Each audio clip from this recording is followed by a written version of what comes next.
si sa vie n'est plus en danger, elle fait en revanche la une de l'actualité. Le 22 avril dernier, aux alentours de 5h30 du matin, Kenji Girac a été blessé au thorax par un tir qu'il a qualifié lui-même d'accidentel. Ce jour-là, il se trouvait dans un campement de gens du voyage, situé à Biscarrosse dans les Landes. En effet, bien qu'il gagne des millions d'euros, et qu'il soit l'un des chanteurs les plus populaires de sa génération, Kenji Girac vit la moitié de l'année dans une caravane.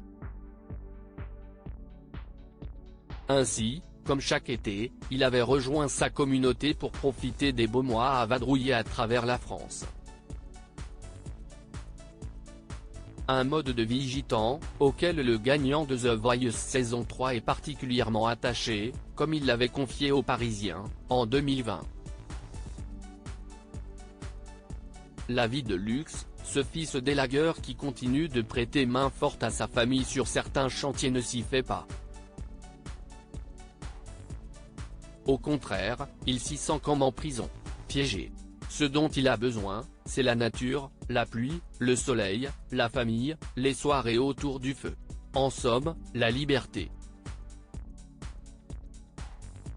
Un besoin viscéral qui l'a poussé à se séparer de son appartement parisien, situé dans le quartier des Champs-Élysées, et qu'il avait loué 4 000 ou 5 000 €, après seulement une semaine. À la place, Kenji Girac a préféré investir dans un pavillon en banlieue parisienne, où il séjourne durant les mois d'hiver. Enfin, presque. Quand Kenji Girac investit dans une maison, pour parquer sa caravane remporter The Voice aurait pu le transformer. Mais au contraire, cela n'a fait que renforcer son attachement à la communauté gitane, dont il a conservé le mode de vie.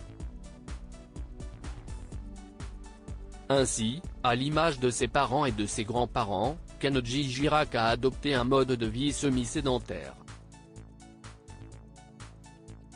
Pendant l'été, il voyage en caravane, tandis qu'un hiver, il réside dans sa maison en banlieue, à quelques détails près. En effet, au fond de son jardin se trouve une dizaine de caravanes, comme le rapporte Le Parisien. Celle de ses parents, de ses sœurs, de son frère, de ses neveux et nièces, ainsi que la sienne. L'interprète de Bella a d'ailleurs avoué à nos confrères qu'il y dormait même en hiver, au moins aussi souvent que sous le toit de sa maison. Article écrit en collaboration avec 6 médias. Crédit photo, Dominique Jacovide.